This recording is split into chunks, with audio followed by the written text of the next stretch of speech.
Tatlong patay sa magkakahiwalay na aksidente sa ilang probinsya.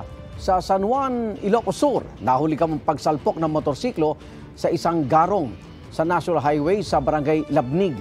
Patay ang rider na si Rogelio Rabang Jr. matapos tumilapon at matanggal ang helmet. Ligtas naman ang driver ng garong na si Randy Valledor. Sa Calatagan, Batangas, patay ang isang driver ng bangkulong matapos mabangga ng kasunod na SUV. Ayon sa pulisya, sa lakas ng impact, tumilapon ang driver ng bangkulong at nagtamo ng matinding pinsala sa ulo at iba pang bahagi ng katawan.